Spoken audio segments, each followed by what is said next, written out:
Hi, my name is Sierra, and I am going to be talking about modifications with swimming and pool activities for those with muscular dystrophy, which is an inherited progressive disease that weakens different muscle groups in the body.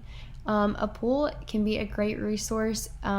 It's wonderful for strengthening in a low impact environment, as well as those with muscular dystrophy tend to struggle with their lung capacity. So, playing games underwater or holding your breath and swimming underwater can really improve the lung capacity in these individuals.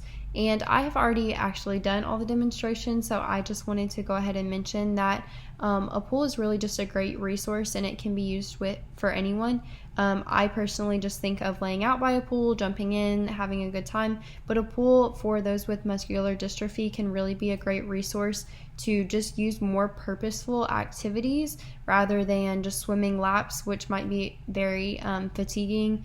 If you make some games and do some different activities, which I'm going to show, then it can definitely work on strengthening the muscles, improving lung capacity, and also working on flexibility of the lower extremities, which are all large problem areas for those with muscular dystrophy. So I am going to show you my modified activities that I would use in the pool for someone with muscular dystrophy. I also just wanted to preface that these should definitely be modified for each unique individual and their capabilities, but this is just a general guideline for a lot of problem areas for those with muscular dystrophy. Okay, now that we kind of have an introduction, I'm going to go through the actual activities that I would implement. First thing that I would do, I would just have them kick off of here with their legs, and then practice on kicking and moving the arms just as a warm-up to be able to strengthen those legs. Activity for strengthening,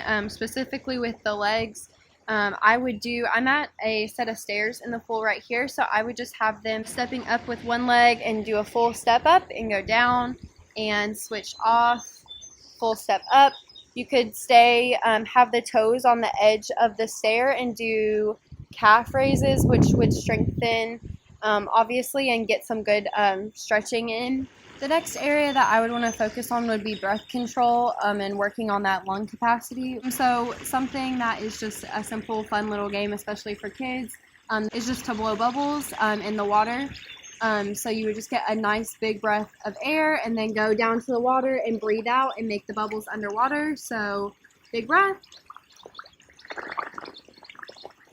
And making bubbles. Another thing that you could do for breath control would be to take the diving rings. Unfortunately, I don't have any, but if you were to throw those out, have them take deep breaths, dive down and get those, and then obviously you could add, more. The last area is going to be flexibility. Again, some of this is a little bit hard to show, but we really want to focus on that lower extremity flexibility, so hips, knees, all of that. So what I would do, I have these pool noodles here. So I would have kind of put these under the arm to alleviate the weight of the chest and the upper half of the body. I would have them work on flexibility by doing different kicks.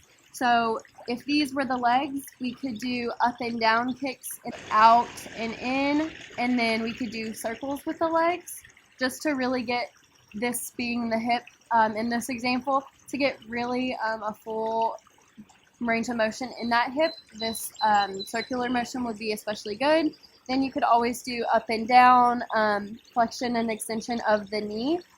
And then obviously even down to the ankle if you want to do little circles, work on just, strengthening the ankle as well. So yeah, that is what I would do. And it's getting super warm outside, so it's a great option for someone to just get some exercise in. Thank you.